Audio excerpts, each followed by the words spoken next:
gospel in full time in kankala nia ma fu che lam bong asak lai te ka chon pathian ro na soi nga sangkatan nuai nga te kan hlo mai to chan calendar chau te kan hon to ni tiang ver chu nia a ko ver thir changa ngai to chonin I rong bol hi a hlok lo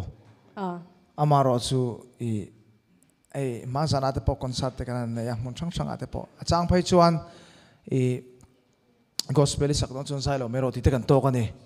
midang local artist ka sai mero sen tia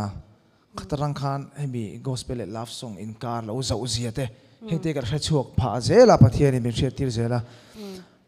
maro chu heng soi sel le thil sang sang ka to hi chu pathian wanghenin tiang kala tur zela te mela ka tur han tia khanin Billy Graham achona tia ngoi hi pathian ina heng min do tu te ma chon dan tura min train na ti ni chu wang chonin ti khanin ka ngoya pathian lama ka tulu zela anin lo ching fel mai ati tur kain ka ti tur sai ka tia kain ka ti tur sai ka tia pathian ro puinan ka fasai choka abak chu pathianin alo bo zui mai namo ares lar lo ta la mo tunan mi shiat lo ni mia ta lo ta la I om thiam ange thiam ak thiam tho mo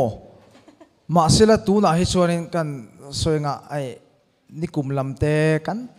boy ve ma he tu hen achang chon program nei lo kan om don dion ka khoi har lek lek ina om dilen thak ka tum teng ka thei me to lo kan chu athan lu tuk wang te po khan yang ka engeng mo hau te ting ka chok le engeng zela mo ka ma ka thiam tho chu ka ring an project lian tak te in name zoram tan hian hei hi ti hlotin ka tum ti in name chu zona nu nung ber ni ro se ole tuna hianin keima chau ni lawin tu emo te ho nen hen tho kan tuma ka thien te tho amaro chu duang kan la te thelo kan tum dan chuan tunen thalai te kan zuk vei phak le khatiang chu ni mi lo maro chu tun aina sai pa thalai mi zoram thalai te anin pathian fakat choi mo hi iwarang uti hi kan du achu wang chuan chu wang chuan kan thian te then khat nen hianin mizorama thalai ho pun khom tam na thin entina na hei Millennium Center kot tiang chite henga hen impression worship man pop pop kan tum